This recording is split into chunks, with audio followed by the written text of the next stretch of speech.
Hello everybody, this is TipTop MTG here today with another Magic the Gathering video. In today's video, we are going to be looking to the future and talking about my predictions for Kaldheim in 2021.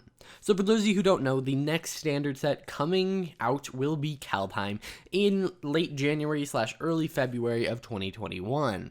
And for every set, I generally do about 10 predictions, and I can basically just walk you through them in my mind. Now, some of these things are based on either leaks or rumors or what would be cool. Some things are just me pulling things out of a hat, kind of giving you why I think it'll happen. Like, I don't just randomly say things for no reason, but some things have more support than others. But here are 10 things that I think will happen with Kaldheim. Of course, obviously this is all prediction, so don't take any of this as fact. So yeah, why don't we jump into this? Some of these are going to be more obvious than others, but let's get into this.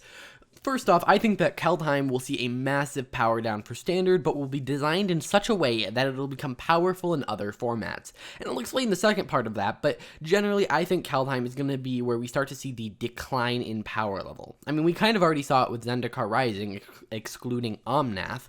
I would not be surprised if we saw it either at that power level or even lower, as if you guys don't know, in the past, between Guilds of Ravnica and Throne of Eldraine, they have been slowly ramping up the power level, and I think at this point it's been long enough after that has happened where they could have actually made some changes on sets, maybe not the overall themes. I think they were probably already locked in place, but I think that the actual power level could have been adjusted after, you know, for instance, War of the Spark, or I think more offensively, or the one that was the more powerful set, Throne of Eldraine. I think it is definitely possible that they could have reduced the power level and maybe kept the cards, but maybe increased mana cost or something. I just think it'll be a power down, but I also think it was designed originally to be a little bit of a power down, and I'm going to explain that. So my second prediction is that snow permanents will return, but they're going to be different. There's going to be a drastic shift.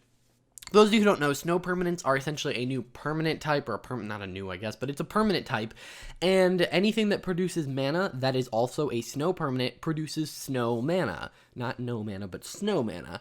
And then oftentimes in the cost of activation or in the cost of casting a spell, it may require snow mana. Now in the past, how this has worked is that there have been snow basics, and I really don't think we need that in Standard. For instance, if snow becomes a very powerful thing, having snow basics makes it really easy. So I think what could be cool, and what could totally happen, is that we don't see snow basics, because honestly, once you get normal basics and snow basics, I can definitely see some issues where you really don't want to have that happening in Standard and all of that. So what if they did this, but they didn't add basic snowlands? So they have these cards that require snow mana to cast, but they're not giving you snow basics. So you kind of have to, you know, the cards can be very powerful, but in Standard, where you don't have access to those snow basics or super duper easy ways of getting snow mana, they are much harder to cast, versus in older formats where there is more available, it is easier to cast, which is more appropriate because those older formats are higher powered. In a way, it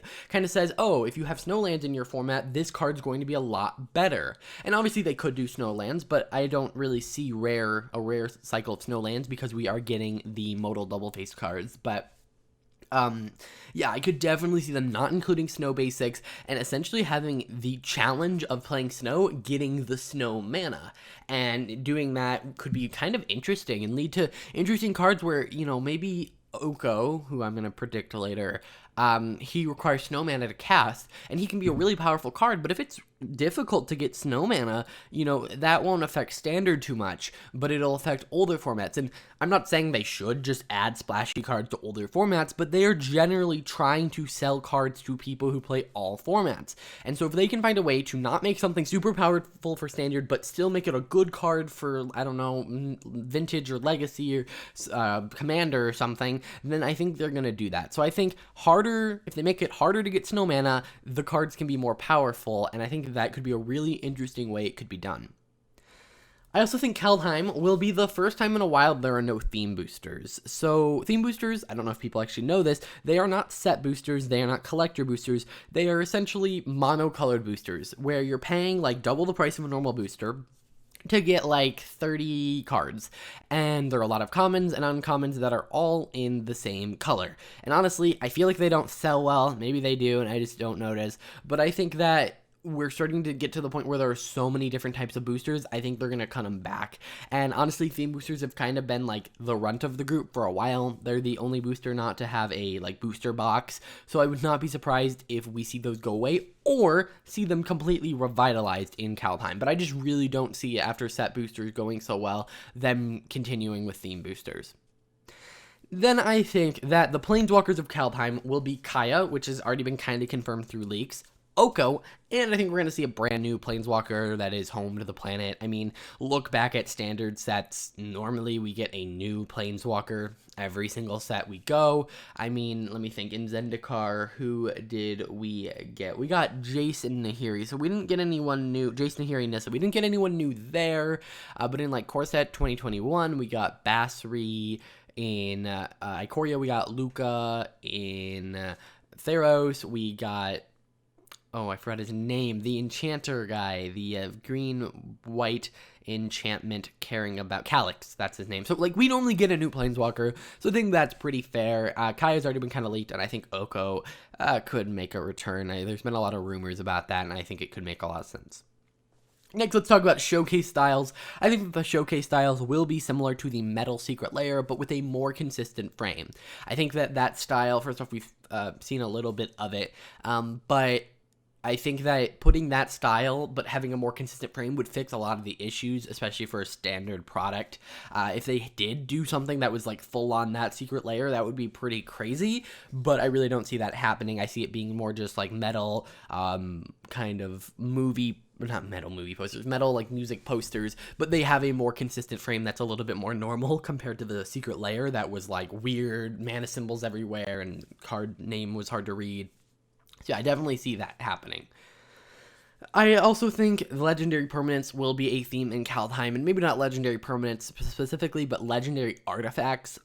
It would not surprise me if the modal double-faced cards in Kaldheim were all legendary equipment. I really haven't seen anything about this, but there are going to be modal double-faced cards in the set outside of the lands, and I think equipment makes a lot of sense and would kind of add on to Zendikar Rising a little bit with the warriors caring about it, and I think there will be cards that at least care about legendary permanents just a little bit, or again, at least legendary artifacts to kind of build up this equipment matters theme.